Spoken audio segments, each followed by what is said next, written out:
Bueno, entonces vamos a iniciar. La sesión pasada arrancamos a trabajar con el análisis gráfico.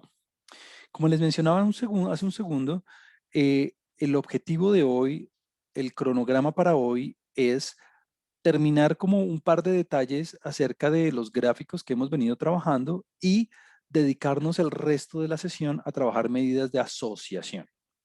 Entonces, simplemente para hacer un recuento muy rápido, la clase pasada trabajamos con variables cualitativas en el sentido que trabajamos diagramas de barras y diagramas de sectores, los diagramas circulares. Y para variables cuantitativas trabajamos con los histogramas, que es básicamente la versión cuantitativa utilizando densidades cuando tengo variables de tipo cuantitativo continuo principalmente. Lo que nos hizo falta fue trabajar con diagramas de caja, con box plots. Entonces vamos a arrancar por ahí. La clase pasada, permítame de una vez voy al ejemplo, veíamos que podíamos obtener, haciendo los histogramas, podíamos obtener diferentes formas, diferentes distribuciones. Por ejemplo, aquí usted en este gráfico de la izquierda ve un histograma simétrico donde la mayoría de la información se encuentra en el centro del rango de los datos y algunos casos, algunas instancias con valores pequeños y otras con valores grandes. Esta es una distribución simétrica porque preponderan los valores intermedios de la variable con algunos valores pequeños, algunos valores grandes. Y en este caso, que es un caso unimodal, dijimos que la media, la mediana y la moda son aproximadamente iguales. Caso diferente a cuando yo, como veíamos en la clase pasada con el caso de las ventas nacionales totales, puedo tener, por ejemplo, un sesgo, esto lo llamamos sesgo positivo. Este es un caso donde los datos muestran una distribución con un sesgo a la derecha o sesgo positivo. ¿Qué quiere decir eso? Que hay algunos cuantos casos que reflejan unos valores altos de la variable, mientras que el resto se concentra al principio del rango. En estos casos, pues decíamos que no hay que aprenderse nada a memoria, simplemente aplicar el sentido común. Decíamos que, bueno, este es un caso unimodal, porque hay un solo valor que maximiza la distribución de frecuencias. Y en ese caso, la moda es menor que la mediana y es menor que el promedio. Juan Camilo, ¿cómo sabe usted que el promedio está de última? Ah, pues claro, el promedio es la medida más sensible a los datos grandes. Entonces yo sé que, bueno, la moda es el primer caso y como el promedio es más sensible, pues es el que más se jalonea para la derecha. Entonces, en un sesgo positivo o a la derecha como este, el orden de las medidas de tendencia siempre es ese. Moda, mediana, media. Moda menor que la mediana, menor que la media.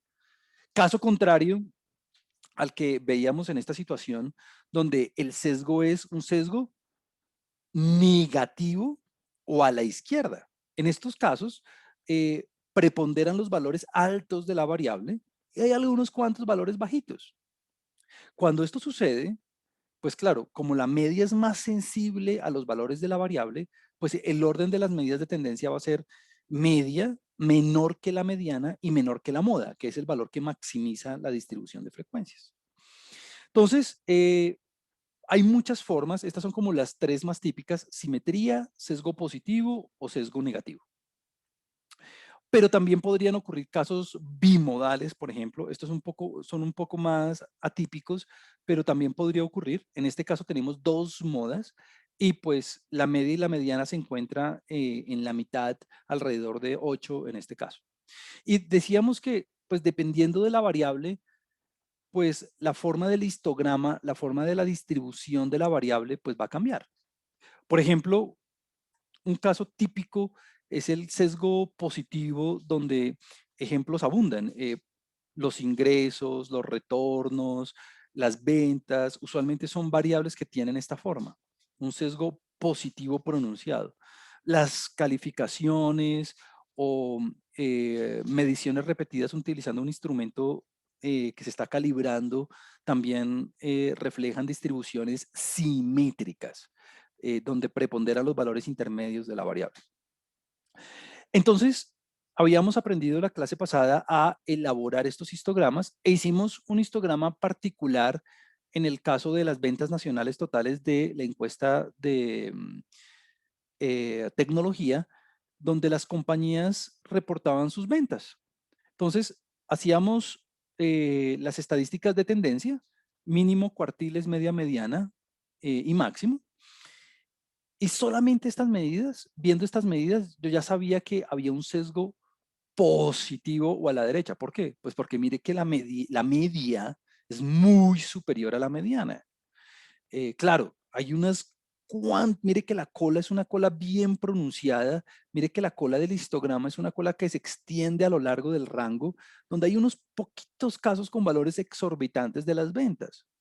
Este es un caso muy pronunciado de sesgo positivo o a la derecha, donde predominan los valores bajos de la variable entre comillas, o sea, menores a 1.000 millones en este caso, y hay algunos cuantos con valores exorbitantes. Ahora, esta no es la única forma de representar datos cuantitativos. Otra manera de representar datos cuantitativos es por medio de un box plot o diagrama de caja. Ese box plot es una herramienta que un estadístico muy prominente, Tukey, en los años 60 propuso para representar variables cuantitativas y es un diagrama donde simplemente vamos a trabajar con los cuartiles y el rango intercuartílico. Permítame, le hago una explicación muy rápida al respecto. Haciendo un diagrama de caja, entonces voy a utilizar aquí el tablero. Si no lo puede ver, por favor, me avisa. Ahí se ve, profe. Sería, Gracias, gracias. sí. Haciendo un diagrama de caja o box plot, le digo la expresión en inglés porque en R eh, aparece así, box plot. Eh, usted únicamente tiene que hacer lo siguiente. Bueno, digo usted entre comillas, pues porque esto lo hace el software automáticamente. Lo que se hace con un box plot es dibujar una caja. Entonces aquí voy a abusar de mis capacidades artísticas porque son muy malas. Y esa caja es una caja que usted dice, bueno, ¿qué representa? Ah, bueno, en esta caja usted va a representar los cuartiles.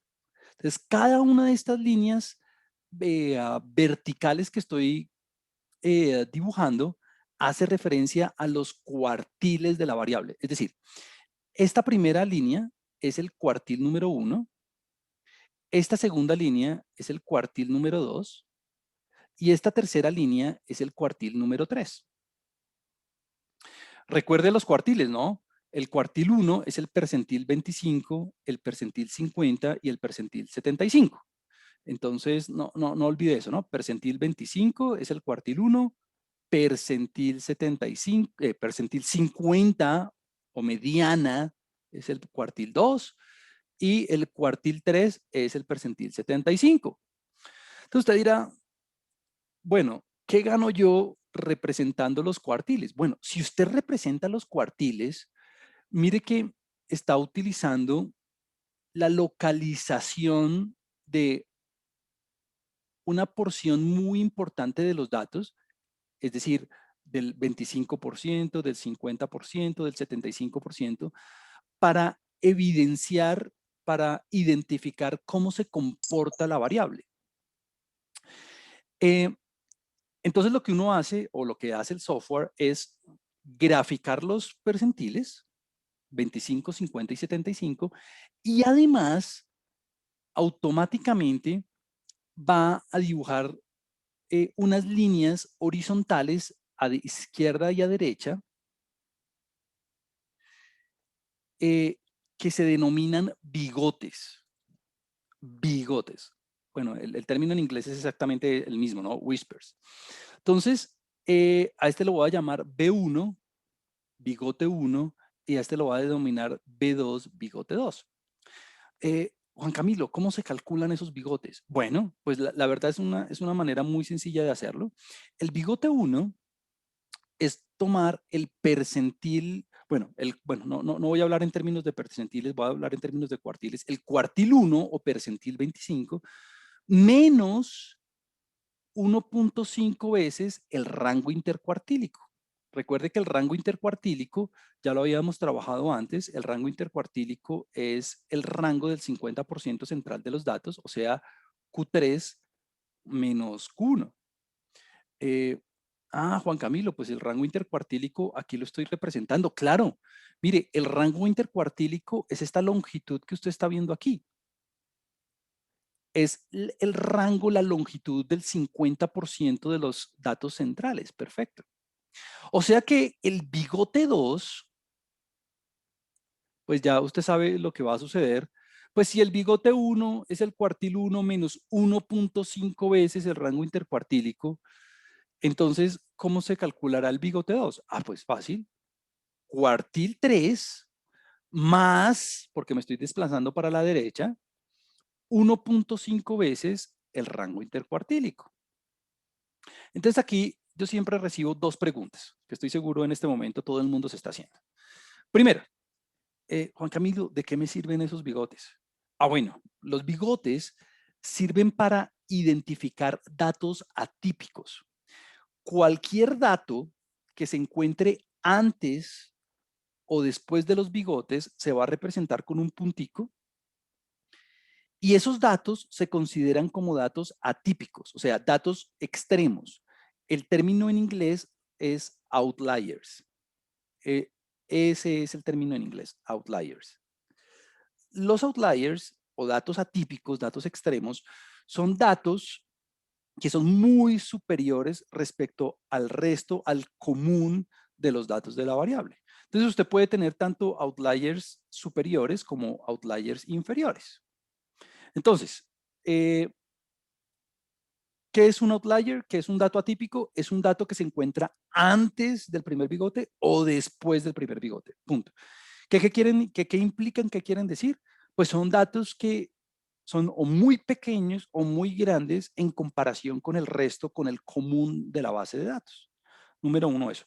Número dos, Juan Camilo, bueno, ya me dijo para qué sirven los bigotes, pero esos bigotes utilizan los cuartiles, claro, pero ¿por qué usted está poniendo 1.5 veces el rango intercuartílico? ¿Por qué puso 1.5 y no 2 o no 2.1? O bueno, entonces, la realidad es que este 1.5 es una constante, es decir, ese es el valor con el que se definen los bigotes y son valores, y eso es un valor que se ha visto, eh, procura una buena identificación de esos valores atípicos, de esos outliers. Es decir, empíricamente se ha comprobado que utilizar aquí 1.5 y no 1.7 proporciona una buena manera de identificar los puntos atípicos. Además, hay una razón, una justificación teórica que pues en este punto no vale la pena hacerla, pero digamos que la explicación básica, la explicación racional es que utilizando 1.5 en lugar de, no sé, 1.8, eh, utilizando este valor constante en esta cifra, los datos atípicos que se identifican en verdad son datos atípicos y son datos que influyen en la distribución de los datos. Listo. Entonces, fíjese que este diagrama de caja, este box plot, le ayuda a usted a ver la forma de la distribución de los datos. ¿Cómo así? Pues mire el caso de las ventas nacionales. Nosotros ya habíamos hecho el histograma y nos había dado que había un sesgo positivo grande, que habían unas cuantas compañías con unos valores exorbitantes, en fin. Mire el diagrama de caja. El diagrama de caja representa exactamente la misma información. ¿Por qué? Número uno, en el eje X, usted ve la variable, ¿no? Las ventas en miles de millones, perfecto. Número dos, mire que hay un montón de punticos, varios punticos que están bien a la derecha. Ah, esos son los valores extremos. Hay varios valores extremos. Claro, lo que pasa es que aquí en em, las barritas no se ven con tanta altura, pero cada barrita tiene varios datos extremos por dentro, ¿no? Entonces, estos son todas las compañías que tienen valores de ventas nacionales muy grandes en comparación con el resto. Siguiente, mire que hacia atrás, hacia la izquierda, no hay valores atípicos. Claro, la mayoría, el grueso de las observaciones de la variable se encuentra al principio de la distribución. Esos no son datos atípicos. Los atípicos son los datos atípicos superiores. Tercero, mire que el percentil 50 está muy pegadito del percentil 25. O sea, las dos primeras líneas de la caja están muy pegaditas. Lo que quiere decir que, claro, la mayoría de las compañías está al principio de los valores de la variable. Entonces, de alguna manera, este diagrama de caja representa exactamente la misma información que el histograma, con la ventaja de ver los datos atípicos. Ahora, eh, usted dirá, pero bueno, ¿cómo luciría entonces un diagrama de caja simétrico? Mire, si la distribución es simétrica, el diagrama de caja, pues es una caja donde los bigotes lucen, digamos, equidistantes a lado y lado, la cantidad de datos atípicos es mucho menor, la caja está partidita por la mitad, entonces es como la representación equivalente del histograma, pero utilizando los cuartiles. ¿Cómo luce el sesgo positivo? Bueno, el sesgo positivo ya lo vimos. El sesgo positivo luce con datos atípicos a la derecha, el percentil 50 está más pegadito del percentil 25, a la izquierda no hay valores atípicos, el bigote 1 está más pegado de la caja que el bigote 2, y lo mismo ocurriría con una distribución con sesgo negativo. Bueno, pues al contrario, ¿no? Los datos atípicos se encuentran al principio, el percentil 50 se encuentra más pegadito del percentil 75, el bigote 1 está más lejano de que el bigote 2, no hay valores atípicos a la derecha. O sea, como que la caja y el histograma son maneras equivalentes de representar la información de variables cuantitativas. Profe, ¿Sí? ¿los bigotes no deberían ser de la misma longitud? No necesariamente. Es una buena pregunta, es una buena observación. Eh, y la respuesta es, ¿qué sucede? Que, claro, a pesar de que nos estamos desplazando, a pesar de que nos estamos desplazando a izquierda y a derecha con la misma, digamos, cantidad. Entonces, en ese sentido, pues sí estoy de acuerdo en que la longitud, entre comillas, debería ser la misma. Fíjense que el punto inferior, el punto de donde ocurre la diferencia y donde ocurre la suma es diferente. Es decir, el punto hacia el cual me desplazo hacia la izquierda es diferente, cambia, ¿no? En uno es el percentil 25, en el otro es el percentil 75. Ahora, em, dependiendo del software y dependiendo de la rutina, por ejemplo, en R, la rutina que hace este boxplot es la rutina así, boxplot. En lugar de hist, usted va a utilizar boxplot. La verdad es que puede haber un pequeño cambio, un pequeño twist en la definición, en el cálculo de los bigotes. A veces este menos 1.5 o este más 1.5 puede cambiar o puede modificarse dependiendo de el software o dependiendo de la rutina que se esté utilizando. Pero digamos que más allá de la longitud de los bigotes, lo que quiero enfatizar es lo siguiente. Los valores que se encuentran antes del bigote 1 y después del bigote 2 se consideran como valores atípicos, como valores muy pequeños o muy grandes en comparación con el grueso de las observaciones de la variable. Aquí Julián hace un comentario en el chat, vamos a verlo, y dice que cuáles son los B1 y los B2 en el boxplot de las gráficas, que si podría señalarlos. Claro, veámoslos aquí. Por ejemplo, bueno, no están marcados con letras, pero fíjate, Julián, que, por ejemplo, en este primer gráfico, el bigote 1 es esta primera línea. Es como esta línea grande que está donde tengo aquí el mouse, y el bigote 2 sería esta, más o menos alrededor de 10. Cualquier valor superior a 10 se considera como atípico. Por ejemplo, en la segunda gráfica, en la que tiene sesgo positivo, el bigote 2 es alrededor de 9 más o menos, 9 punto algo, tocaría hacer el cálculo, y cualquier valor que sea superior a ese valor, a ese bigote 2, se puede considerar como atípico. El bigote 1 es alrededor como de, no sé, 0 punto algo, 0.2, 0.3, y no hay datos atípicos, es decir, no hay ningún dato que se encuentre inferior a ese valor. Listo. Son maneras diferentes de hacer los gráficos. En R, lo mismo que en Python, la forma de hacer los histogramas y los boxplot es muy directa. Simplemente es la instrucción boxplot. En Excel usted tiene que instalar un complemento adicional para poder graficar los boxplots, los diagramas de caja. Los histogramas ya vienen instalados por defectos en Excel, pero usted tiene que instalar el análisis de datos, el complemento de análisis de datos que está por defecto. Pero bueno, lo único que usted necesita es la información de la variable.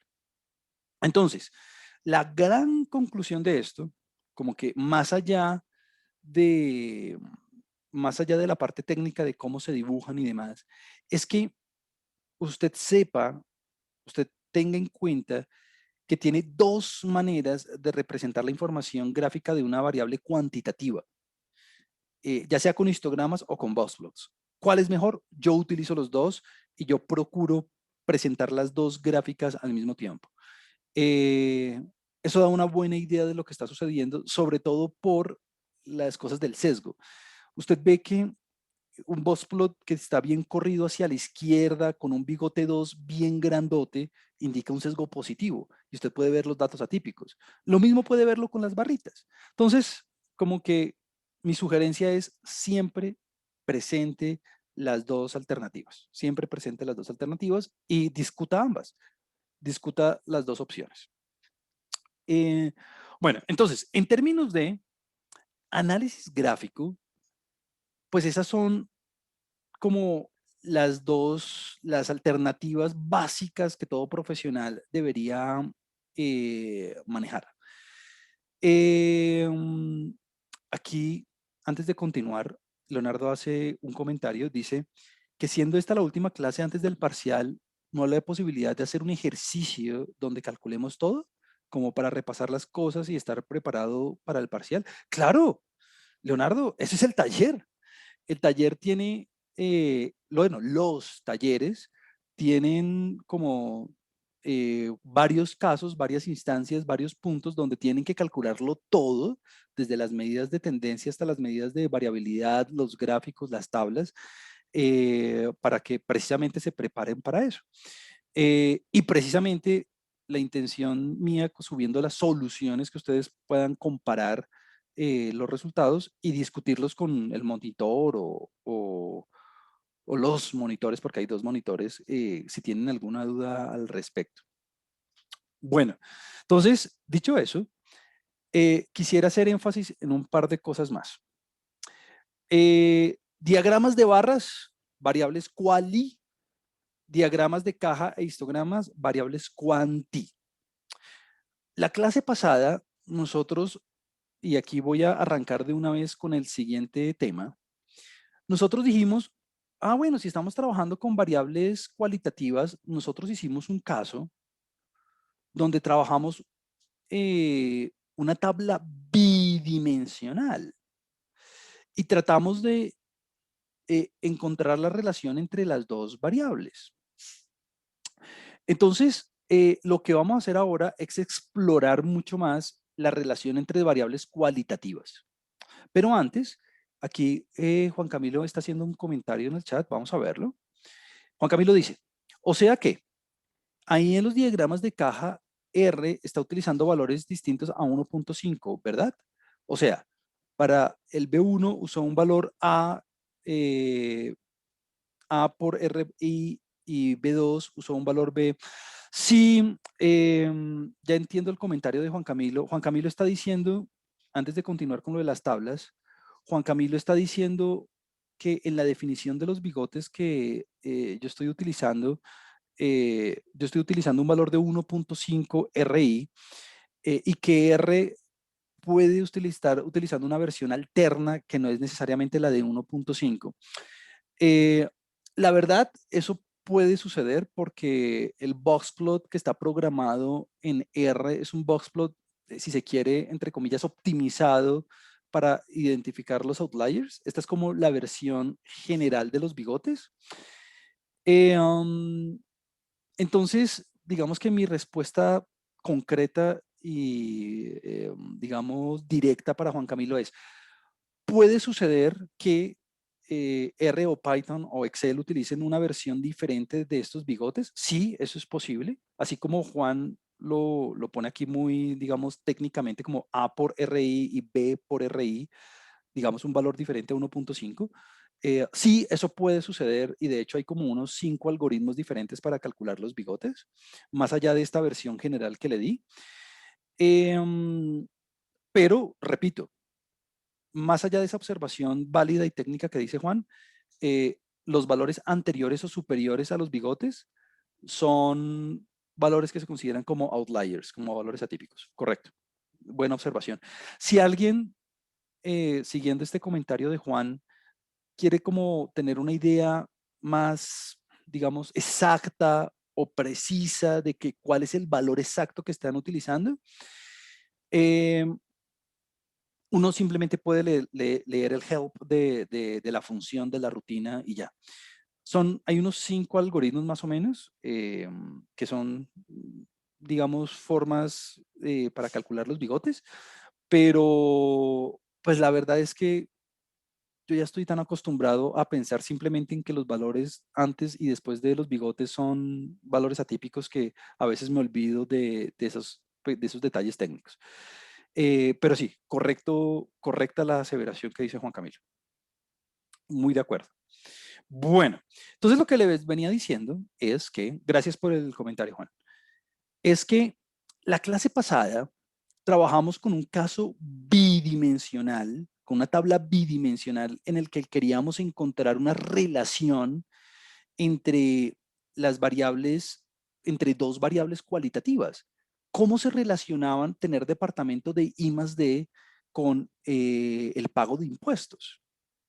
Entonces, para eso, la clase pasada simplemente hicimos una tabla donde graficábamos las frecuencias relativas. Eso fue lo que hicimos. Y luego, perdón, donde calculábamos las frecuencias relativas y luego hacíamos un diagrama de barras. Perfecto. Ahora, nosotros podríamos ir un poquito más allá. Entonces, ese poquito más allá es lo que vamos a empezar a trabajar aquí con medidas de asociación. Entonces, las medidas de asociación, las medidas descriptivas para dos variables, las vamos a estudiar primero para variables cualitativas por medio de las tablas que acabamos de observar y luego para variables cuantitativas.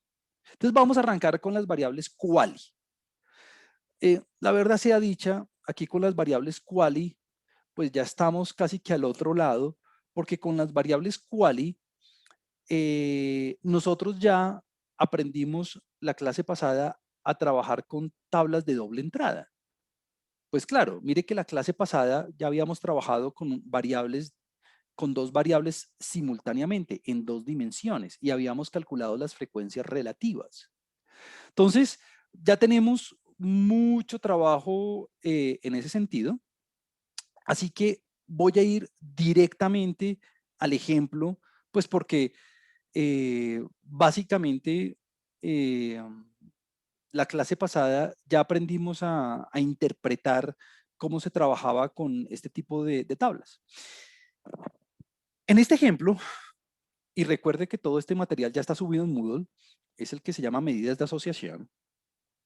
Vamos a estudiar la relación entre dos variables por medio de, entre dos variables cualitativas por medio de una tabla de frecuencias conjunta. Esta tabla de frecuencias conjunta se denomina tabla de frecuencias conjunta o tabla de frecuencia simultánea o tabla de contingencia. Tabla de contingencia. En esta tabla de contingencia, en esta tabla bidimensional, tenemos en las filas una variable cualitativa que es el sexo. Entonces usted ve ahí hombre y mujer. Y en las columnas tenemos el nivel educativo, que también es una variable cualitativa. Bachillerato, pregrado y posgrado. Entonces, usted me dirá, bueno, Juan Camilo, pero pues muy fácil. La verdad es que yo puedo entender que este 4, por ejemplo, es la cantidad de individuos en la muestra que son hombres y tienen educación de bachillerato. Este 9, por ejemplo, son la cantidad de hombres y tienen pregrado. Este 25, que es una frecuencia absoluta, ¿no? Es una frecuencia absoluta, es la cantidad total de hombres, ¿no? ¿De dónde sale ese 25? Ah, pues de sumar el 4, el 9 y el 12. Este 16, por ejemplo, es la frecuencia absoluta de todas las personas que tienen bachillerato, 16 personas. ¿De dónde sale? Ah, pues de sumar el 4 y el 2. Y en total, pues hay 46 personas en la muestra. Entonces, digamos que estoy seguro que el sentido común le permite a usted leer esta tabla de 2 dimensiones. Y se la permite leer tanto a un nivel conjunto, que son los números que están por dentro, que son las frecuencias absolutas conjuntas, como a un nivel marginal, como un nivel individual, unidimensional. Por ejemplo, este 25 es la cantidad de hombres, este 21 es la cantidad de mujeres, este 16 es la cantidad de bachillerato, este otro 16 es la cantidad de pregrado y este otro 14 es la cantidad de posgrado. Y en total un tamaño de muestra de 46. Estoy seguro que todo el mundo entiende eso. Entonces, alguien podría decir, bueno, pero todo esto que está en la parte superior de la descripción de las tablas de doble entrada, ¿qué es? ¿Qué es tanta cosa? Ah, bueno, pues esta es la descripción de alguna manera, si se quiere, precisa, teórica de lo que acabo de decir. ¿Cómo así? Pues bueno, tengo una variable X. ¿Quién es X en nuestro caso? Sexo. Ah, bueno. ¿Cuántas categorías tiene? Tiene 2 categorías. O sea que K minúscula es el número de filas, el número de categorías en la primera variable. Y la segunda variable, que es Y, que es nivel educativo, pues tiene P categorías. O sea, P minúscula es el número de categorías de las columnas. Por eso es que aquí aparece K por P, K filas por P columnas. Ah, que esas categorías, las cuales me toca ponerles un doble índice porque es una matriz IJ, las puedo yo describir en términos de frecuencias absolutas, conjuntas, por eso me toca ponerle IJ,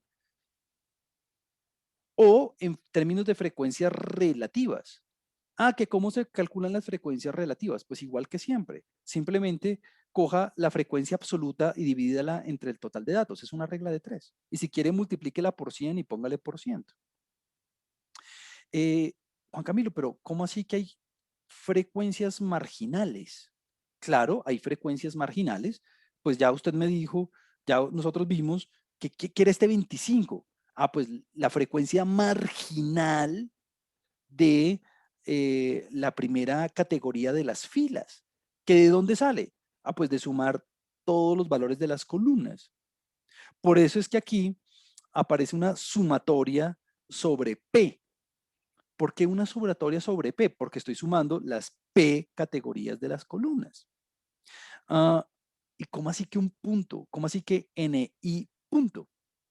Este NI punto, el punto quiere decir que usted está sumando sobre las columnas. El N punto J quiere decir que usted está sumando sobre las filas. N punto J, claro. Mire este 16, por ejemplo, sería N punto 1. ¿Por qué? Porque sumó sobre las filas. Este otro 16 sería N punto 2.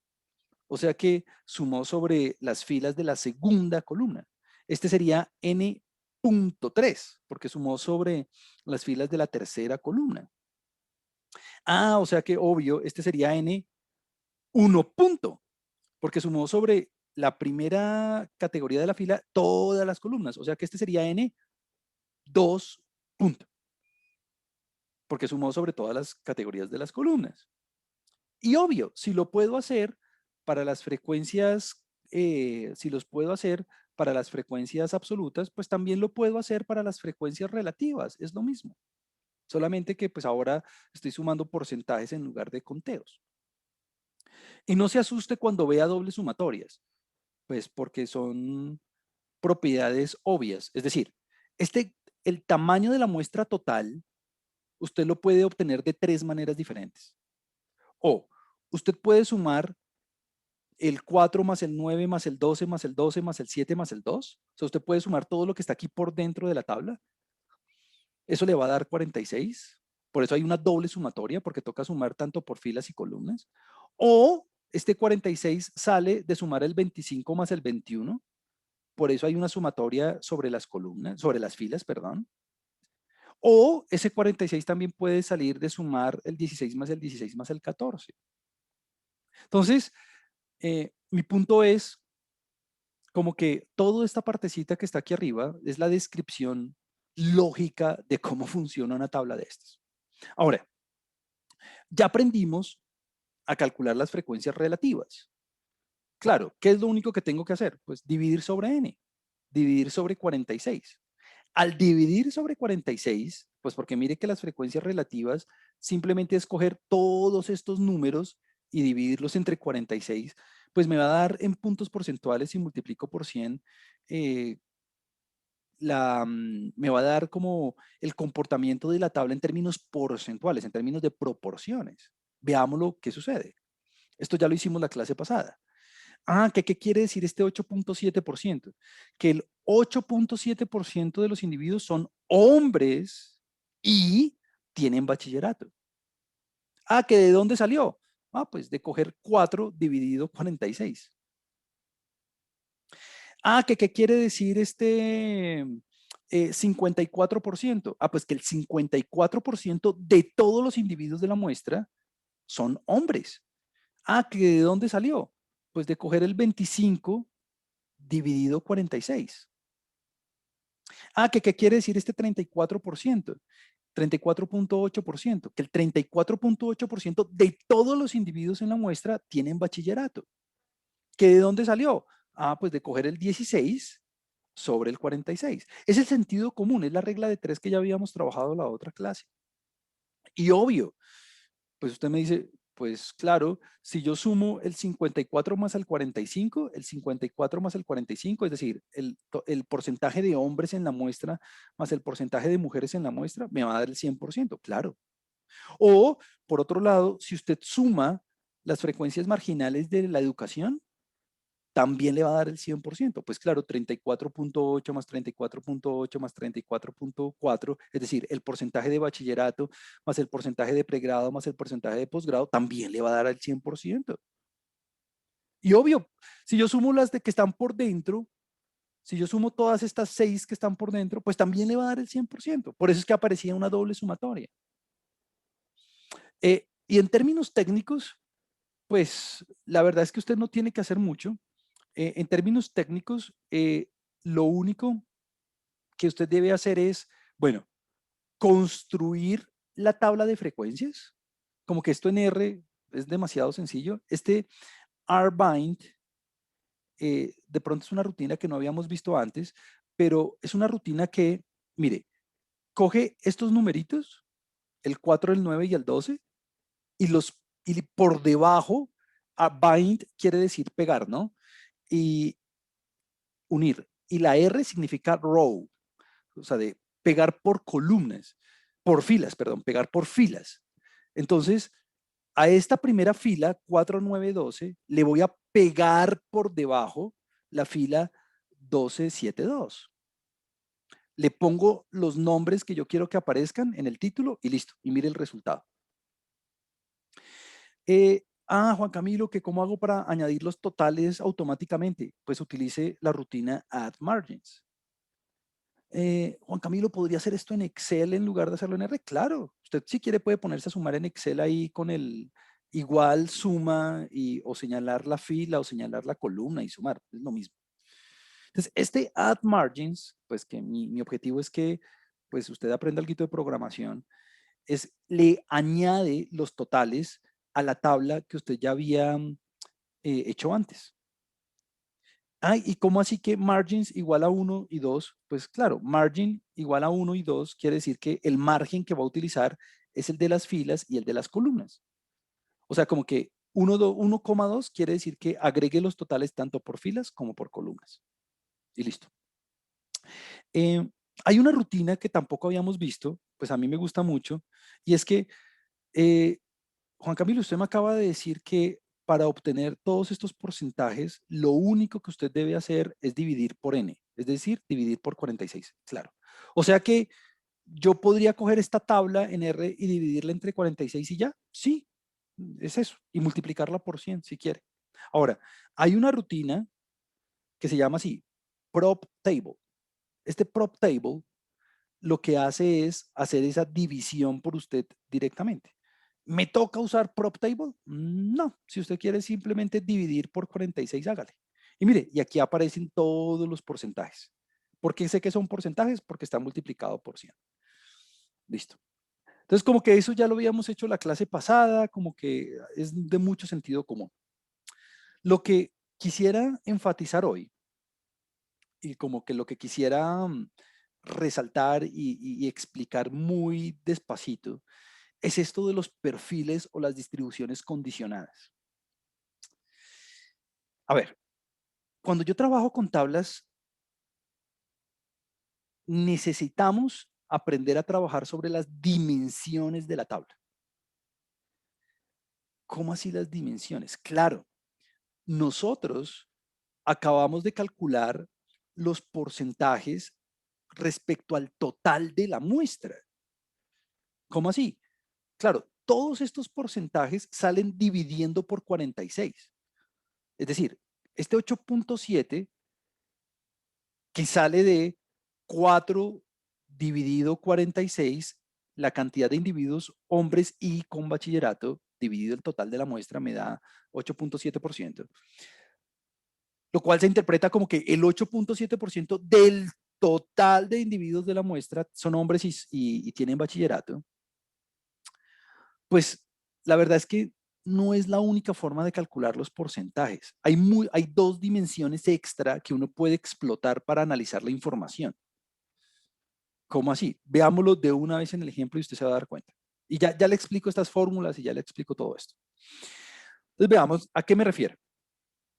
Empecemos con los perfiles fila.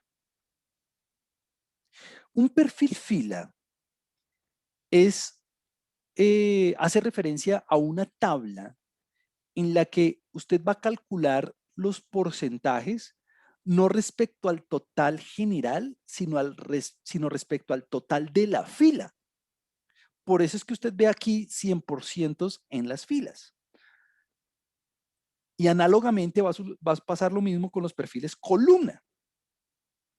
Los perfiles columna es el cálculo, es una tabla que contiene los porcentajes, pero ya no calculados respecto al total general, sino calculados respecto al total de las columnas.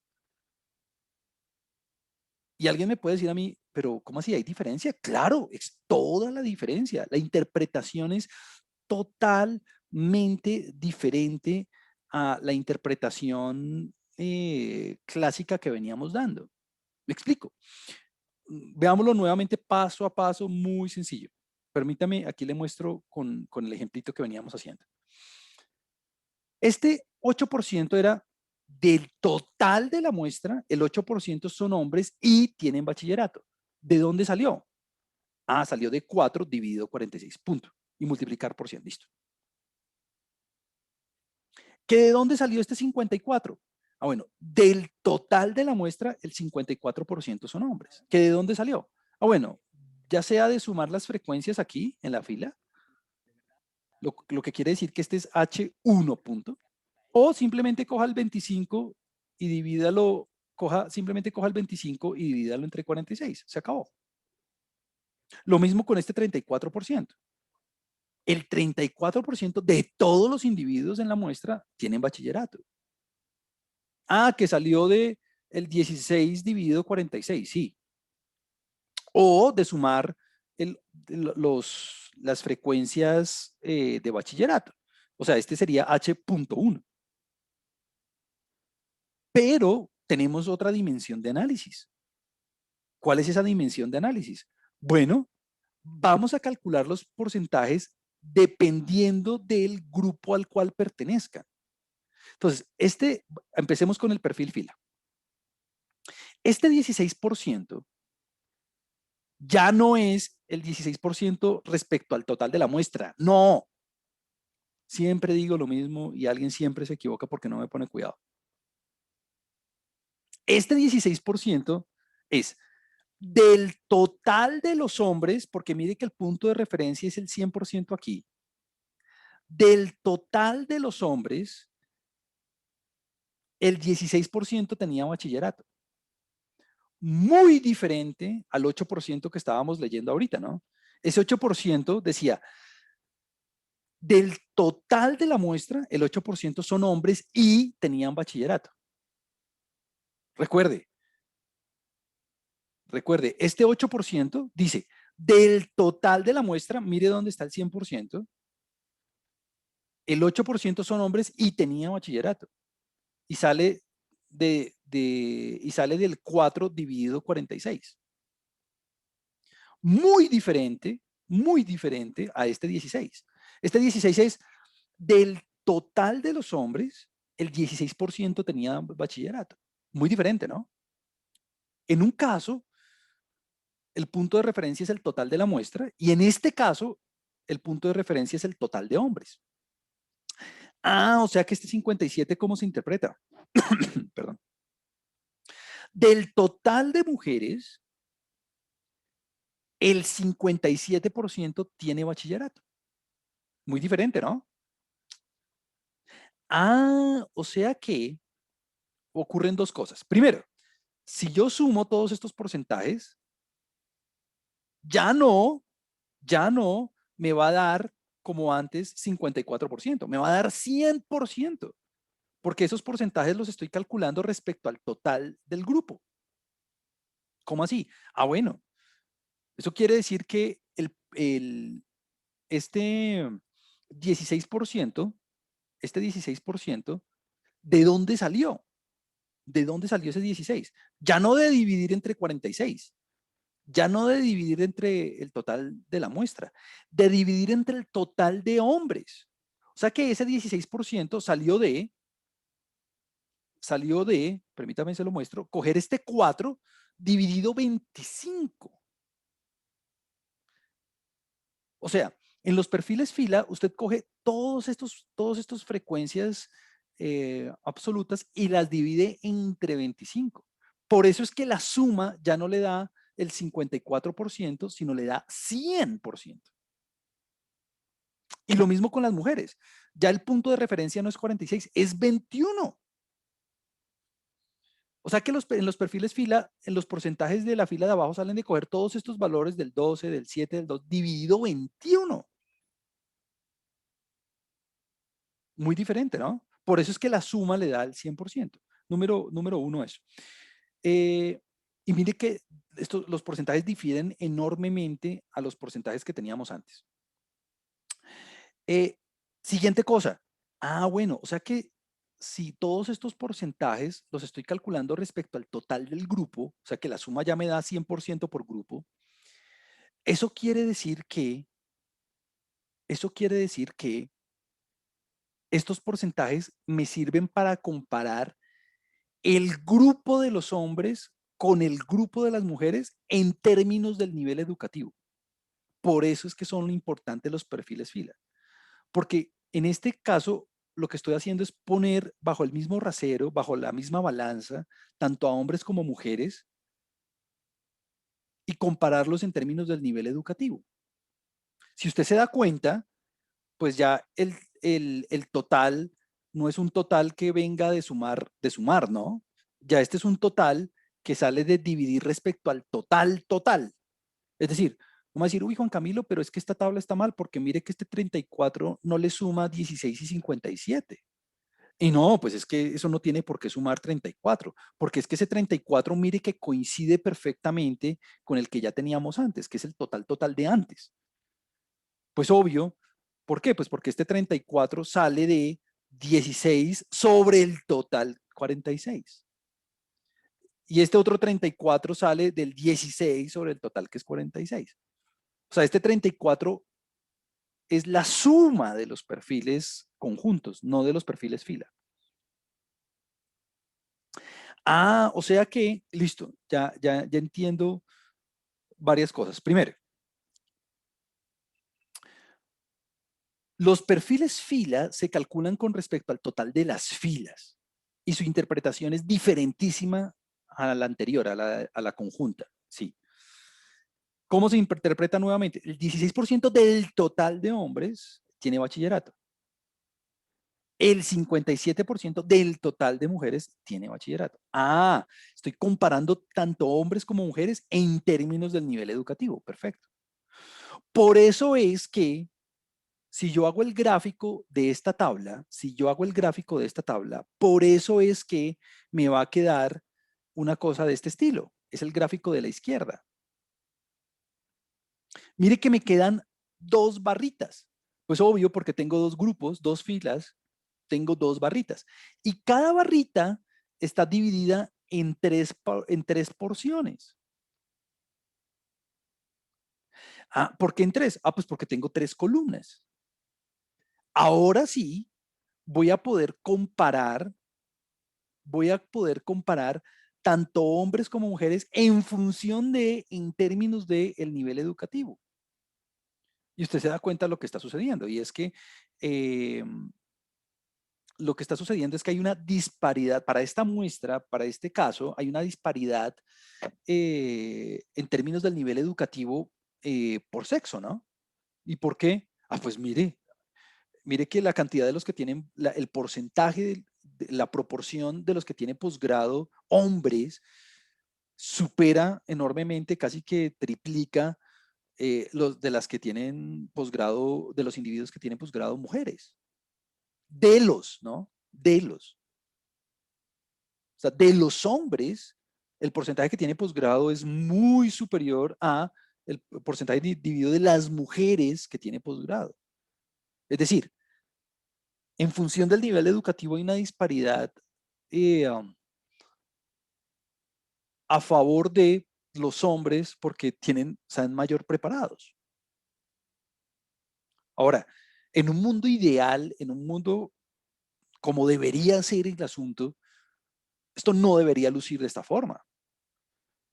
En un mundo donde debería haber, donde hay equidad, este gráfico debe lucir de una forma muy diferente. Debe lucir con porciones muy parecidas, tanto en posgrado como en pregrado como en bachillerato. En un mundo ideal, ¿no? Lo que debería ser. Y ojalá la porción más grande en posgrado, ¿no? Y la siguiente en pregrado y por último la más chiquita en bachillerato. Entonces, esto es un reflejo de una disparidad de género en términos de nivel educativo. Ah, para eso sirven los perfiles fila, para comparar grupos, para comparar las filas en función de las columnas. O sea que se puede hacer lo mismo, se puede hacer lo mismo pero al contrario, es decir, hacer perfiles columna, pues claro, si usted entendió las perfiles fila, pues los perfiles columna es lo mismo, pero al contrario. En los perfiles columna, ¿qué estamos haciendo?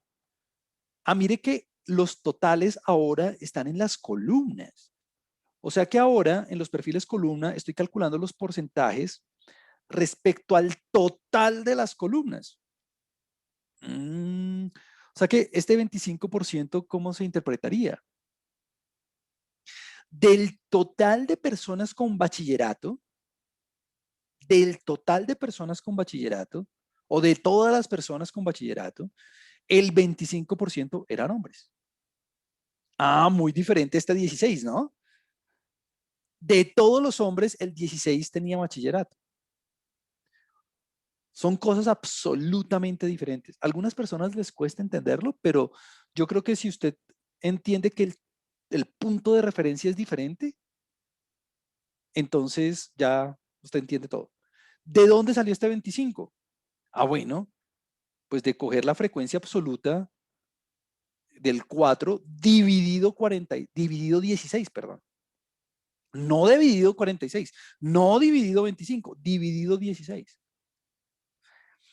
O sea que el 75% que aparecía debajo, veámoslo nuevamente. ¿Este 75 de dónde sale?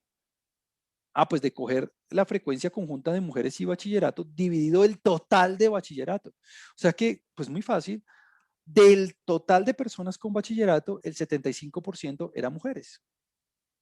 Muy diferente a este 57, ¿no? Del total de mujeres, 57 tenía bachillerato. O sea que los perfiles columna, ¿qué le permiten hacer? Los perfiles columna le permiten comparar, en este caso, el nivel educativo en función del sexo. Muy diferente a lo anterior. Lo anterior era comparar el sexo en función del nivel educativo. Por eso es que aquí en este gráfico, en este diagrama de barras compuesto, usted está viendo 3 barritas. Pues claro, tengo 3 columnas y cada barrita dividida en 2, ya no en 3, en 2. Pues ¿por qué? Pues porque tiene 2 filas, hombre y mujer.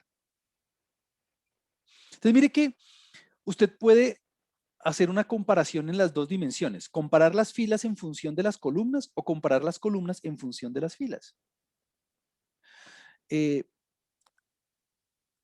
Ahora, usted me puede decir, Juan Camilo, ¿y por qué pone, por qué pone todas las barritas una encima de la otra? O sea, ¿no se pueden poner una al lado de la otra? Sí se podría. Lo que pasa es que a mí me gusta poner las columnas apiladas, así aparece en Excel, columnas apiladas.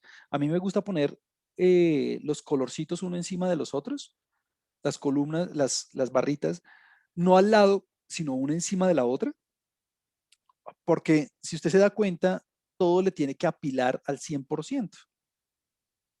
Si yo las pusiera una al lado de la otra, no se vería ese efecto. Pilas. Nunca olvide poner, si usted hace un gráfico y usted no pone las convenciones, o sea, que qué es posgrado, que qué es o sea, qué significan los colores, muy mal, ¿no? Es decir, primera cosa, no olvide poner los títulos en los ejes, ¿no? Los títulos en los ejes son fundamentales. ¿Por qué? Porque si usted no pone que esto es un porcentaje, alguien puede pensar que es un conteo.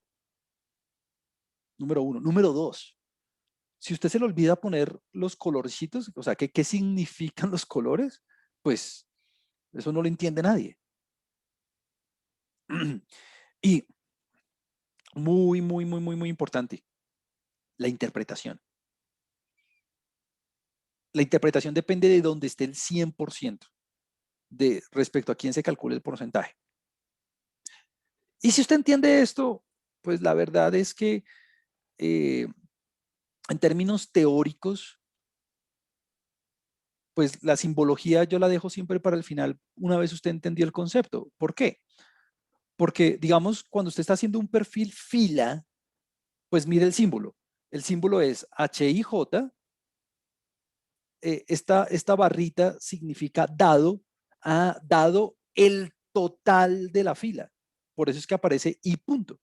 Porque usted calcula los porcentajes, las proporciones respecto al total de la fila. Por eso es que aquí aparece rayita, o sea, dado, así se lee esa rayita, dado el total de la fila.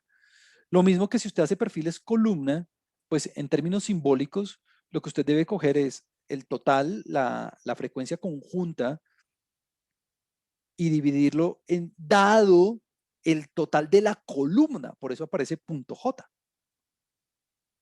Entonces, a mí no me gusta como, a mí no me gusta como eh, empezar con la simbología, pues porque de pronto las personas se confunden, pero una vez usted ya entendió el concepto, pues ya se da cuenta. Ah, pues claro, un perfil fila es simplemente escoger el total, la frecuencia absoluta y dividirlo entre el total de la fila.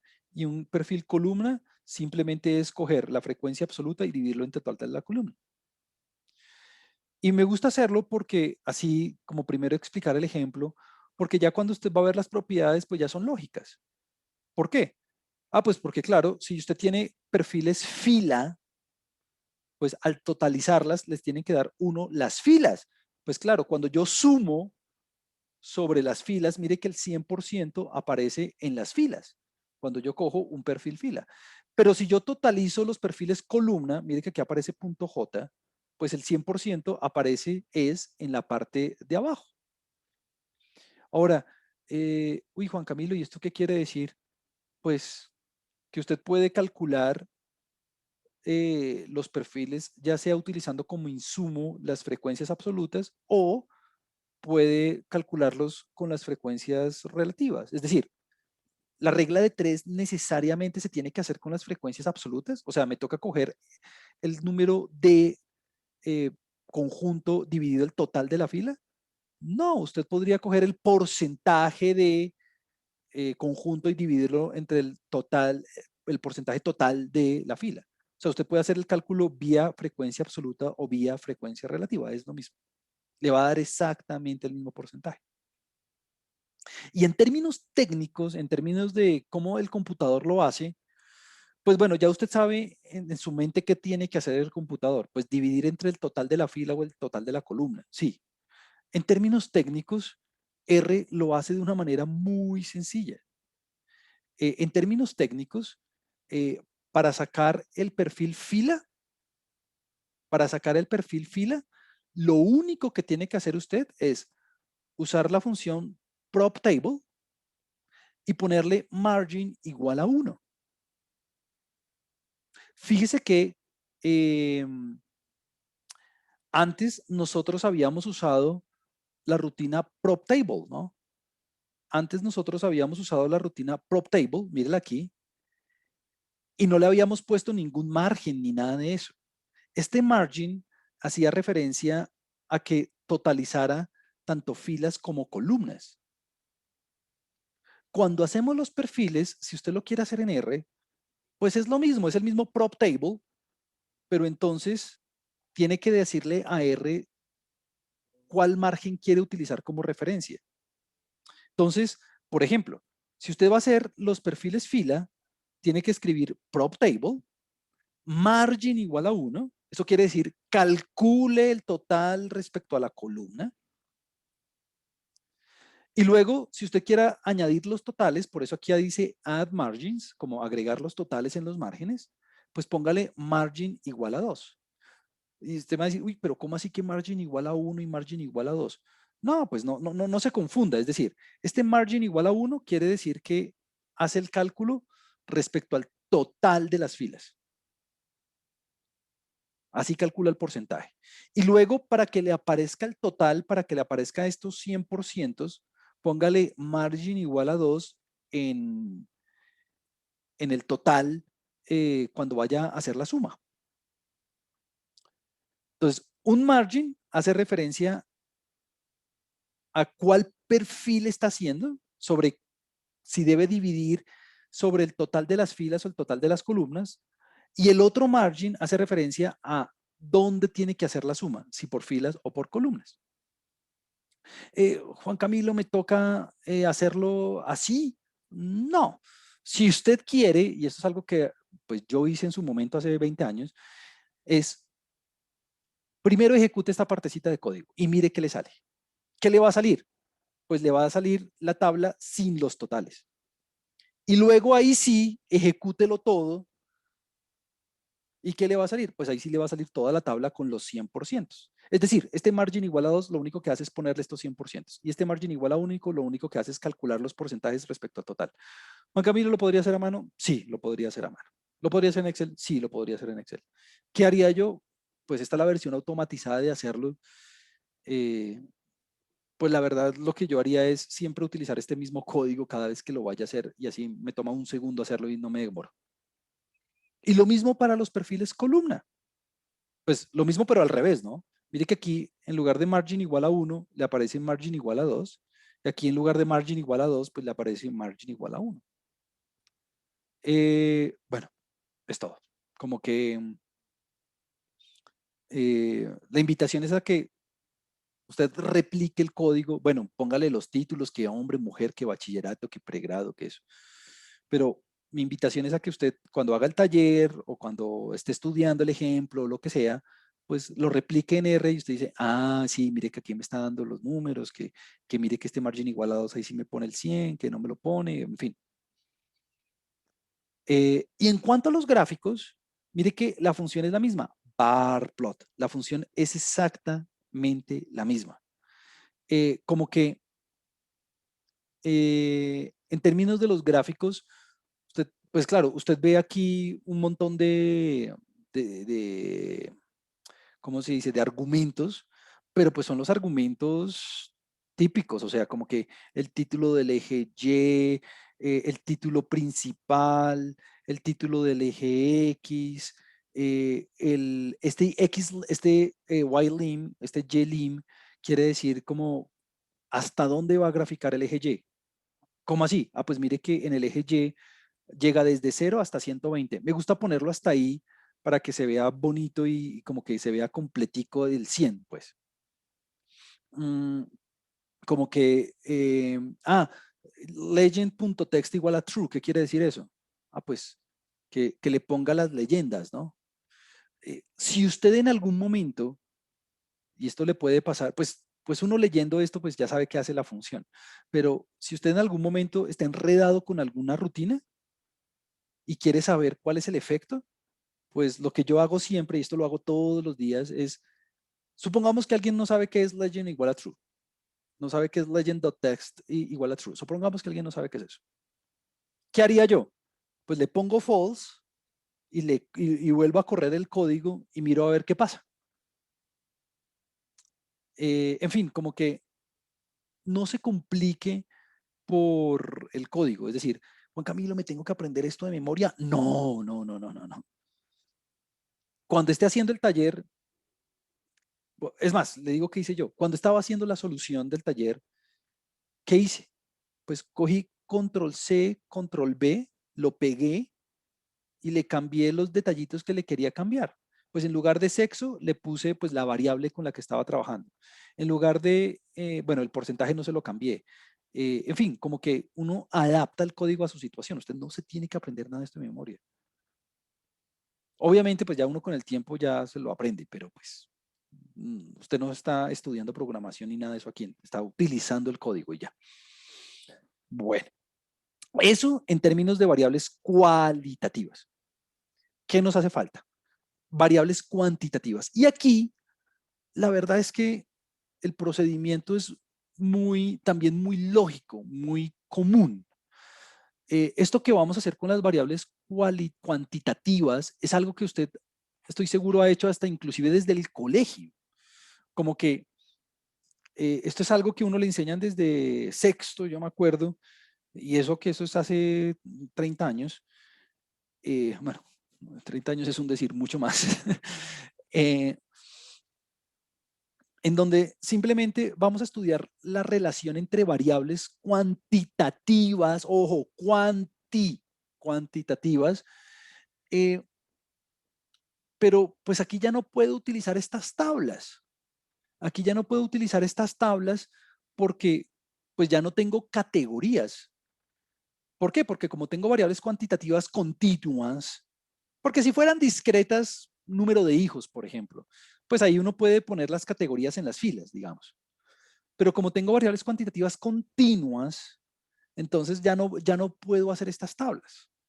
¿Qué hago? Bueno, lo primero que usted tiene que hacer cuando tenga variables cuantitativas continuas es hacer un gráfico. Hacer un gráfico. Entonces usted tiene una variable, tiene la otra variable y va a representar la información de manera conjunta simultáneamente para ver cuál es el comportamiento de esas dos variables. ¿Cómo se relacionan esas dos variables?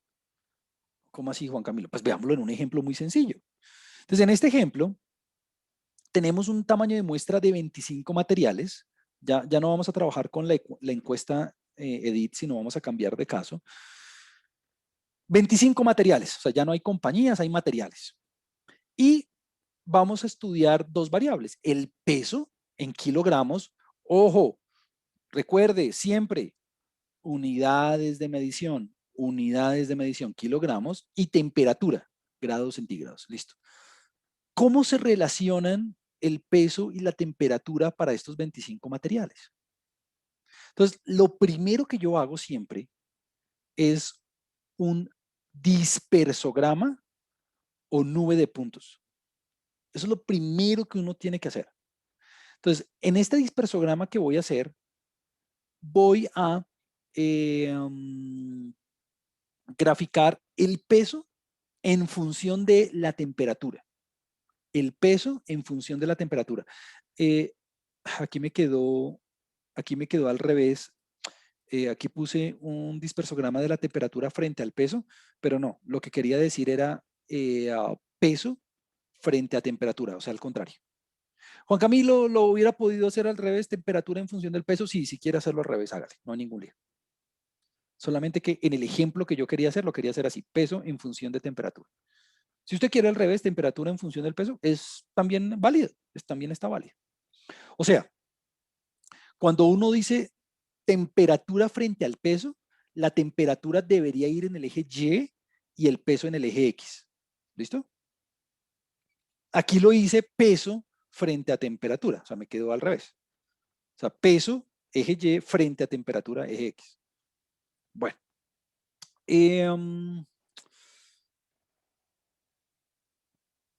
Usted decide, de hecho, el analista, el profesional decide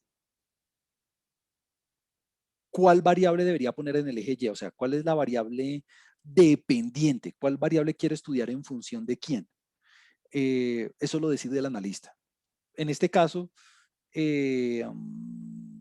creo yo que hace más sentido estudiar el peso en función de la temperatura, pero pues si usted tiene alguna razón física por la cual quiera estudiarlo al revés, también está bien.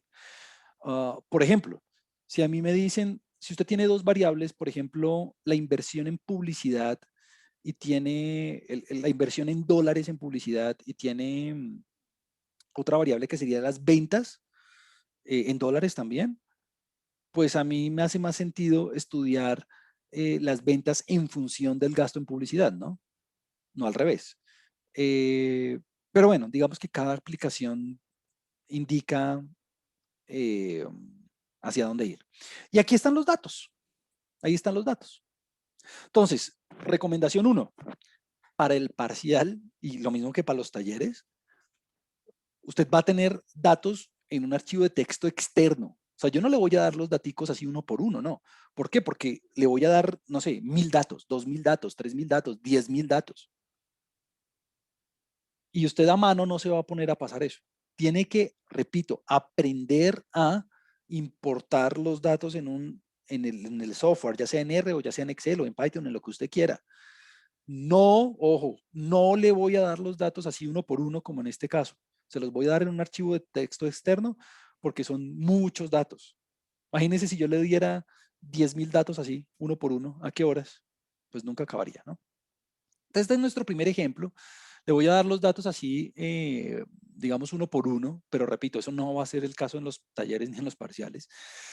Entonces, lo primero que yo haría sería graficar una variable frente a la otra. Entonces, en este caso, graficamos el peso frente a la temperatura y esto es lo que se llama una nube de puntos o dispersograma. Y este es el gráfico que se utiliza cuando estoy estudiando la relación entre variables cuantitativas. Entonces, ¿qué me permite esto? Lo que me permite esto es ver la relación entre las dos variables. ¿Será que cuando aumenta una, aumenta la otra? ¿Será que no hay relación entre las variables? Bueno, ¿cómo se comporta?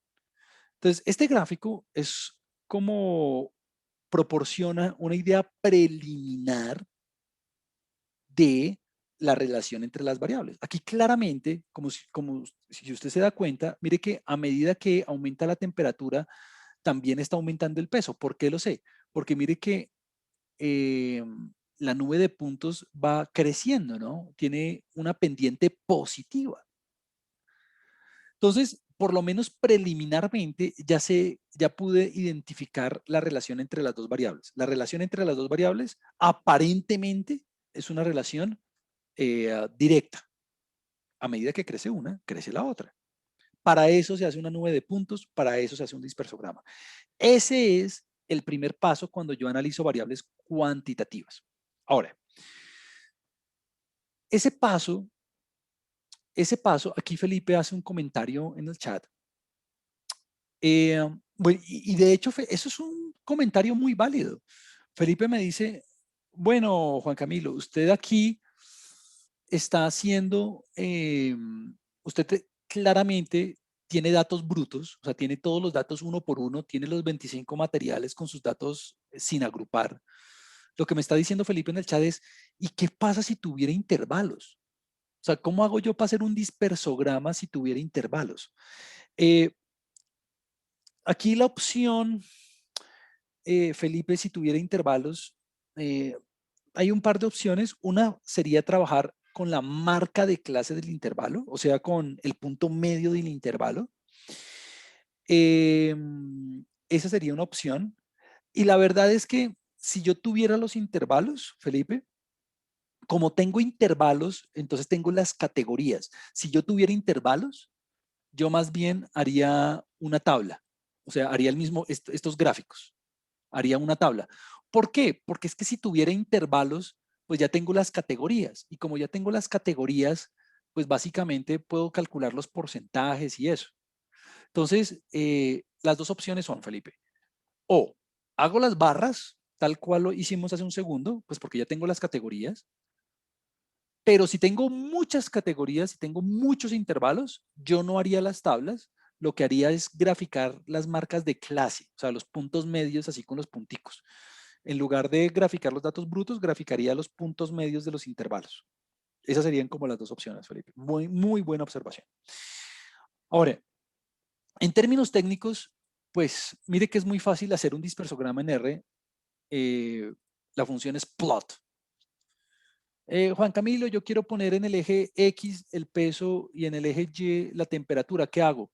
Pues, sí, yo no sé por qué aquí me quedó edad. Aquí esto está mal, esto no es edad. Aquí debería ser peso y temperatura. En fin. Tengo que arreglar eso. Cámbielo, ¿no? Pues si usted quiere el peso en el eje X, pues ponga peso en X. Y si quiere en el eje Y temperatura, pues póngale temp en el eje Y. Punto. Ahí se acabó. Ahí está. Tengo que arreglar aquí esto en las notas de clase. Listo. Muy bien. Ahora, este gráfico le da una idea a usted de cómo se comportan las variables. Le da una idea a usted de que, bueno, aparentemente la relación es directa. A medida que crece una, crece la otra. Entonces, ¿qué vamos a hacer ahora? Cuantificar esa observación. Vamos a cuantificar esa observación. ¿Cómo se hace eso?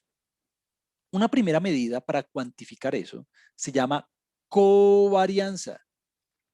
La covarianza es una medida que me permite cuantificar cómo es la relación entre dos variables para detectar si es directa, para ver si es inversa o qué. Entonces, la covarianza, mire, se simboliza así con COF, o se simboliza así con S sub XY. Cualquiera de las dos simbologías es la misma. ¿Cómo se calcula? La covarianza consiste en, usted se da aquí cuenta de lo que está sucediendo, bueno, tomen las diferencias en la primera variable. respecto al promedio. Luego tome las diferencias en la segunda variable respecto al promedio también. Multiplíquelas y ahí sí haga el promedio. Con n-1. Ah, bueno, esto le debe estar a usted recordando la discusión que tuvimos cuando hicimos la varianza. Claro, es que la covarianza de alguna manera es una generalización de la varianza. Si usted se da cuenta, en la varianza, ¿usted qué tenía? xi menos x barra al cuadrado. Pero en este caso, como tengo dos variables, ¿qué estoy haciendo? Pues cojo las diferencias de una y las multiplico por las diferencias de la otra. O sea, ya no tengo que elevar al cuadrado, sino que tengo que multiplicar las diferencias. Pero ojo, no se deje confundir con la notación matemática. ¿Cuál es la primera operación aritmética que está haciendo? ¿Multiplicar o restar? La primera operación es la resta, ¿no? Hago las diferencias para la primera variable, paso número 1. Luego, hago las diferencias para la segunda variable, paso número 2. Luego sí multiplico esas diferencias y después sí hago el promedio, ¿no? Sumo y divido entre n-1. Este n-1 nuevamente viene de la discusión que tuvimos de la parte poblacional. Pero la verdad es que no voy a hacer una explicación más profunda porque... ¿Por qué qué? Porque eso lo vamos a estudiar cuando hagamos poblaciones. Bueno, ¿y cómo se interpreta la covarianza? Muy fácil. Si la covarianza es positiva, eso es evidencia de que hay una relación directa. A medida que aumenta la X, también lo hace la Y. Si la covarianza es negativa, eso es evidencia de una relación inversa. A medida que crece la X, disminuye la Y. Y si la covarianza tiende a 0, entonces no hay una relación aparente, como que los puntos se reparten equitativamente alrededor de los promedios. Entonces aquí usted viendo esto, usted en el dibujito A, ¿usted cómo cree que va a ser la covarianza? ¿Positiva o negativa? Ah, pues positiva. Y en el dibujito B, pues negativa, porque a medida que crece una, decrece la otra. Y en C y D son como dos ejemplos donde no hay una relación aparente, donde la covarianza tiende a 0, donde los puntos se reparten, digamos, de manera más o menos equivalente. Ahora, pilas. Pilas con las unidades de medición. La covarianza tiene unidades de medición mixta. Ojo, mixta. ¿Por qué? Porque usted está cogiendo las X's y multiplicándolas por las diferencias de las Y's. O sea que está cogiendo las unidades de medición de una variable y multiplicándolas por las unidades de medición de la otra variable. O sea que, a diferencia de la varianza, la covarianza tiene unidades mixtas de medición. Mixtas. ¿Cómo así mixtas, Juan Camilo? Pues en el ejemplo anterior, si yo fuera a hacer la covarianza entre el peso y la temperatura o la temperatura y el peso, que es lo mismo, las unidades de la covarianza serían kilogramo por grado centígrado o grado centígrado por kilogramo, como usted lo quiera ver. ¿Listo? Muy bien.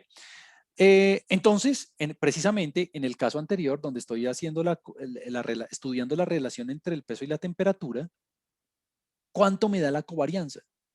La covarianza me da de 0.226. La covarianza me da de 0.226. Ah, mire que me dio positiva. Me dio positiva. ¿Qué quiere decir eso? Quiere decir que, como lo indicaba el gráfico, la relación entre las dos variables es directa. Y mire, las unidades de medición de la covarianza son grados kilogramo o kilogramo grados, ¿no? Como usted lo quiera hacer. Ahora, si usted lo fuera a hacer a mano, lo cual no se lo recomiendo, pero si usted lo fuera a hacer a mano, ¿qué debería hacer? Ah, bueno, coja el primer dato de la X y réstele el promedio de la X por el primer dato de la Y y réstele el promedio de la Y, más el segundo dato de la X menos el promedio de la X por el segundo dato de la Y menos el promedio de la Y. Bueno, etcétera, etcétera, etcétera, etcétera. Sume todo eso y divídalo entre 24. Eso le da 22.6. Claramente, si tuviéramos 1000 datos, pues usted no lo va a hacer a mano, muy difícil.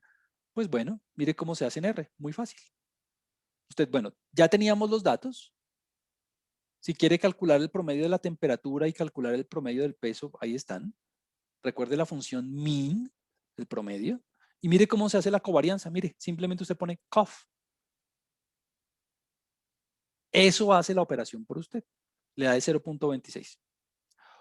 Otra manera de hacerlo que a mí me parece, digamos, muy importante que usted la entienda, es que es la forma, digamos, larga, pues. Esta es la manera real en que, esta es la manera en que lo hace el computador con esta función COF. Ah, ¿cómo así? Temperaturas menos su promedio por pesos menos su promedio. O sea que mire que las primeras operaciones son las diferencias. Luego el producto. Ahí sí sume. Y al final divida. Eso le vuelve a dar lo mismo. Entonces lo invito a que cuando esté estudiando, cuando esté haciendo el taller, lo haga de las dos maneras para que usted confirme que está entendiendo bien cuál es la covarianza. Ahora, alguien me puede decir, bueno, Juan Camilo, listo, yo entiendo la covarianza, me da de 0.226 unidades mixtas, kilogramo por grado centígrado o grado centígrado por kilogramo, es lo mismo, porque la multiplicación es conmutativa, pero ¿usted cómo hace para saber si ese es un valor grande o un valor pequeño? O sea, ¿por qué? Porque usted me dijo, mire, cuando la covarianza es cercana a cero, no hay una relación como aparente. Los puntos se reparten de manera equivalente alrededor de los promedios.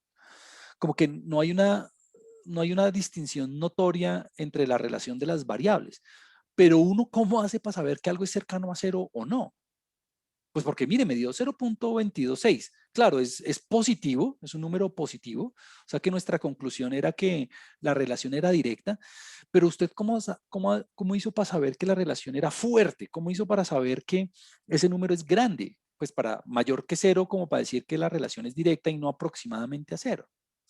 Ah, bueno, una forma, pues fue el análisis gráfico. El análisis gráfico, pues me indicó a mí que la relación era directa. Entonces yo dije, ah, bueno, este número, pues indica una relación directa.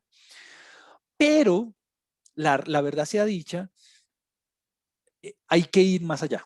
¿Cómo se hace para ir más allá? Ya ahorita voy sobre las propiedades de la covarianza. ¿Cómo se hace para ir más allá? Por medio del coeficiente de correlación. El coeficiente de correlación le indica a usted si la relación entre dos variables es fuerte o débil. El coeficiente de correlación, no el coeficiente de variación, el coeficiente de correlación le dice a usted qué tan grande es la covarianza. ¿Cómo se hace? Ah, pues el coeficiente de correlación lo único que hace es, lo vamos a simbolizar con la letra R minúscula, y lo único que hace, ¿qué es? Pues coja la covarianza y divídalo entre el producto de las desviaciones estándar.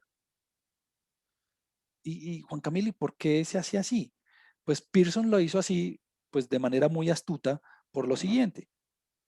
Y es, pues si la covarianza tiene unidades mixtas de medición, o sea, grado centígrado por kilogramo, pues para saber si para saber si ese valor es grande o pequeño, pues dividámoslo entre el producto de las desviaciones estándar. ¿Por qué? Porque yo sé que la desviación estándar, yo sé que la desviación estándar tiene unidades lineales, las unidades originales. Ah, claro, o sea que al hacer esa división, eh, pues se cancelan las unidades de medición. O sea que el coeficiente de correlación es un coeficiente, es una medida adimensional, no tiene unidades de medición.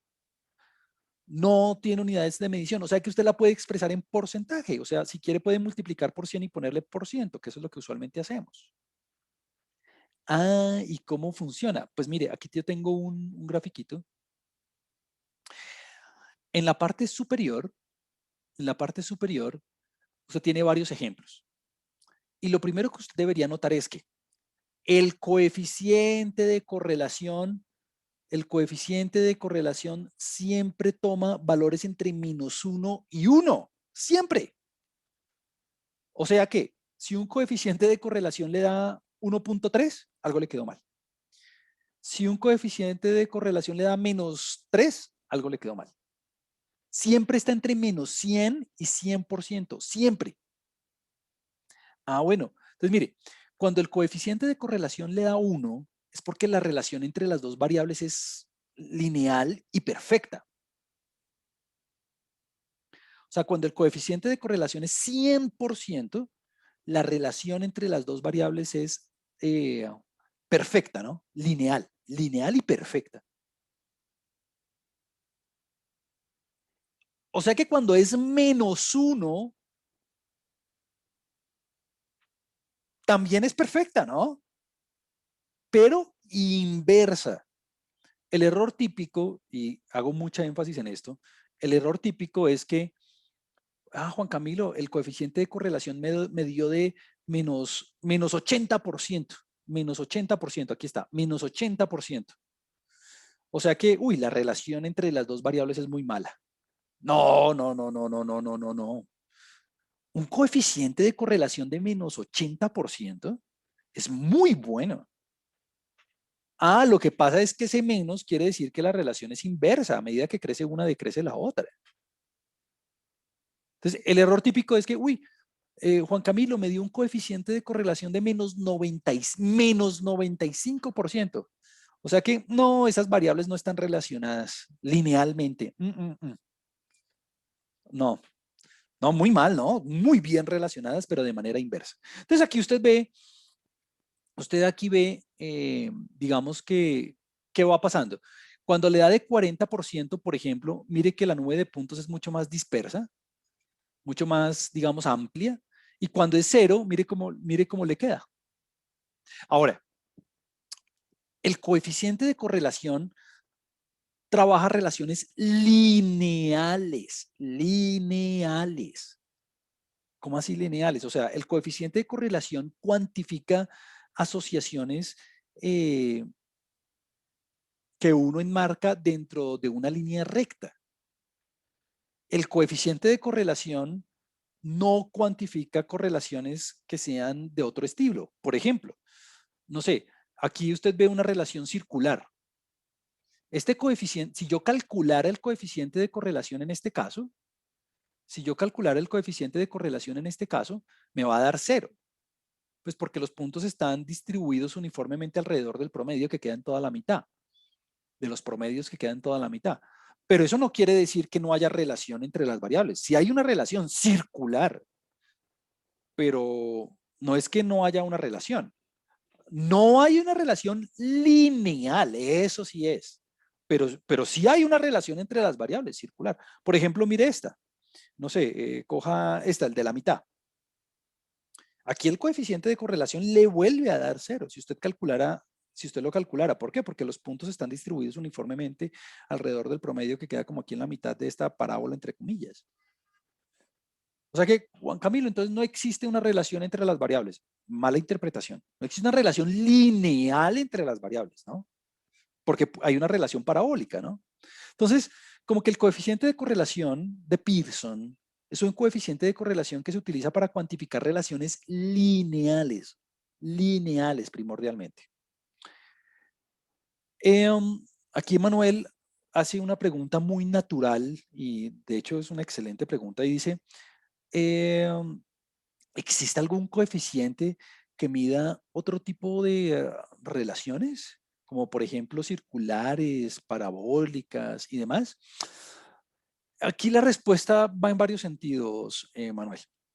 Eh, Cuando uno está haciendo análisis, uno empieza de la manera más, digamos, simple que es por medio de correlaciones lineales, pues para ver qué es lo que está sucediendo, por lo menos en términos lineales.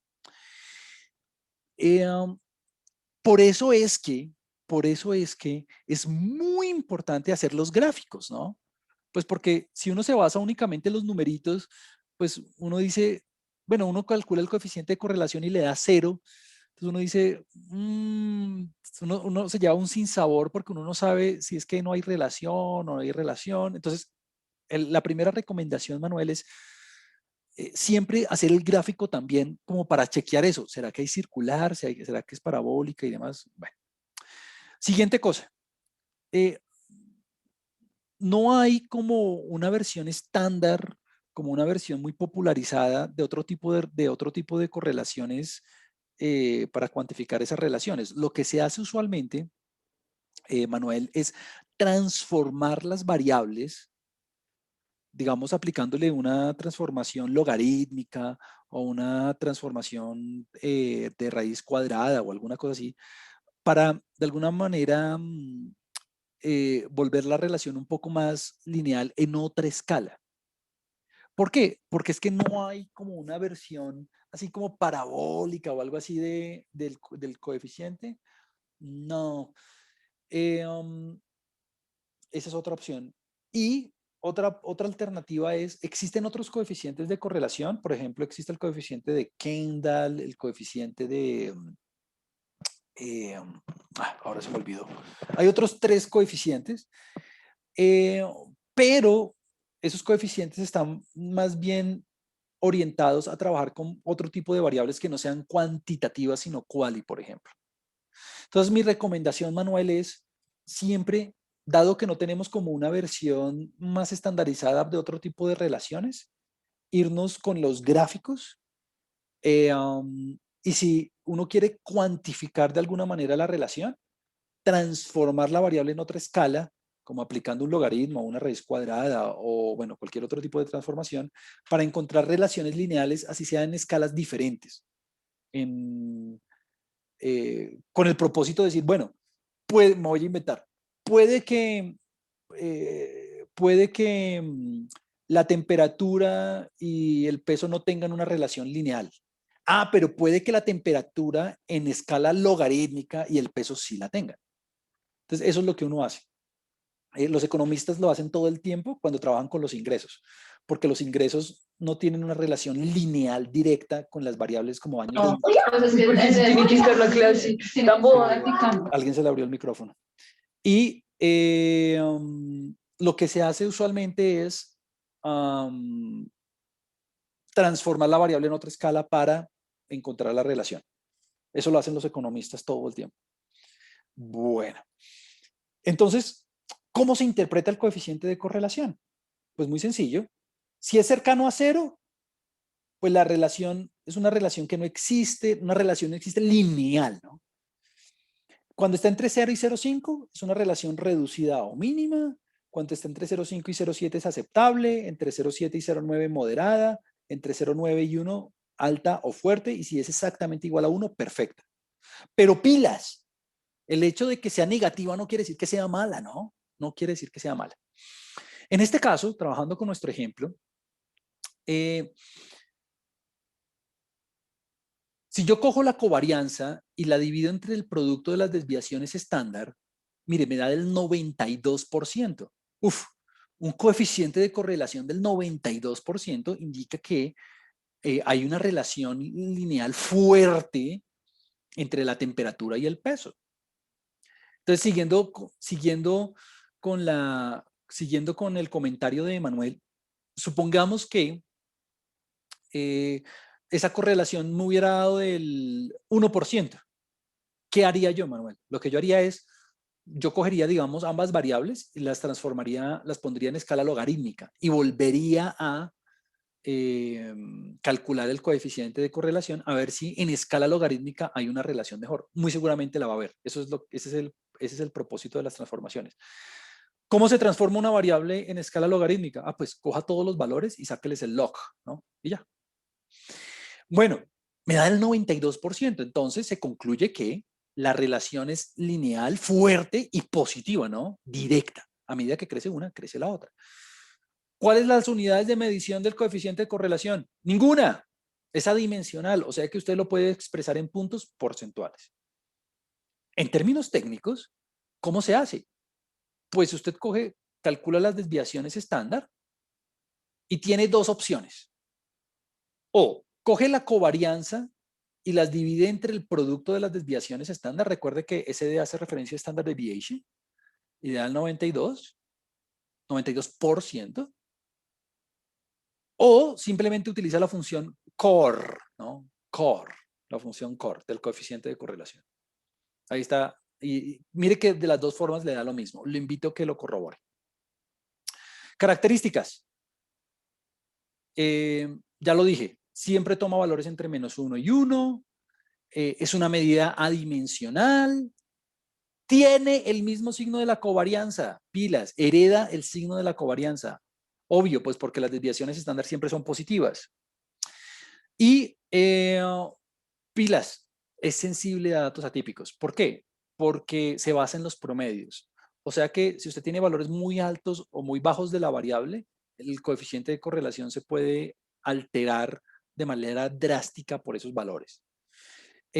Así que siempre, por eso, es importante hacer gráficos, ¿no? Para ver visualmente lo que está ocurriendo. Ahora, en términos de las propiedades, con esto termino la discusión hoy. En términos de las propiedades, pues usted las ve aquí enumeradas, las propiedades de la covarianza, pues son muy sencillas. Por eso las dejé de últimas.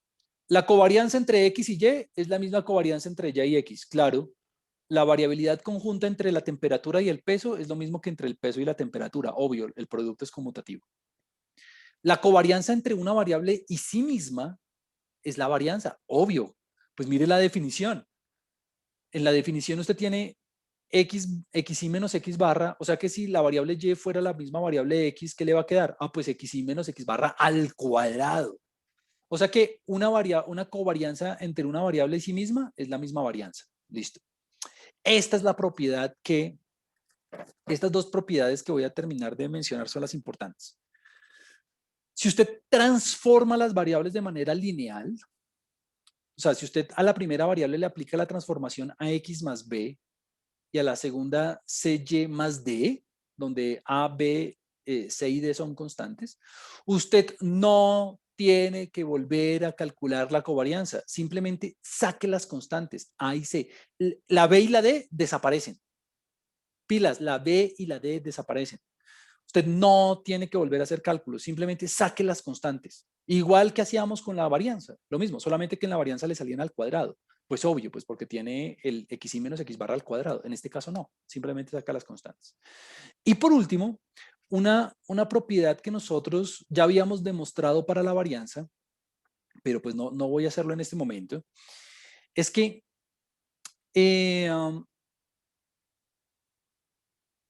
esta sumatoria usted la puede escribir así, como la sumatoria del producto menos n veces x barra por y barra.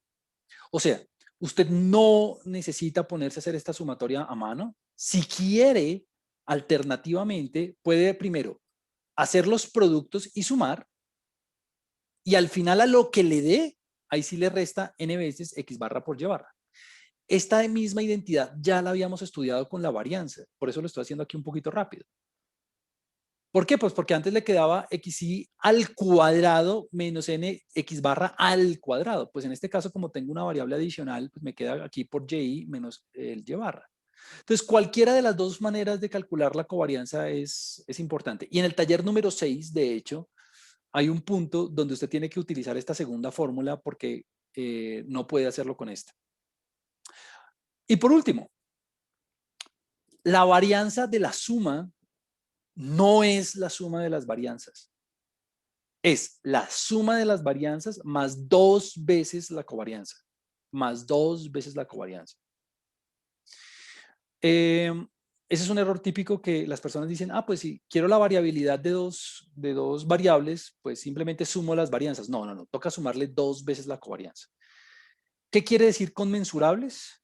Quiere decir que las variables tengan las mismas unidades de medición. Eso quiere decir,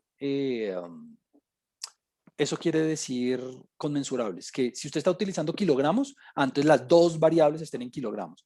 Que si usted esté trabajando en grados centígrados, que las dos estén en grados centígrados. No es que uno esté en Fahrenheit y la otra en centígrados, no. Bueno, esto concluye entonces nuestro estudio de las medidas de asociación. Y lo invito a que pues revise los ejemplos de estas notas de clase y pues los del taller, porque hasta ahí vamos a cubrir en el primer examen parcial. Entonces, bueno, con esto me despido por hoy y esto sería la clase de hoy. Muchas gracias.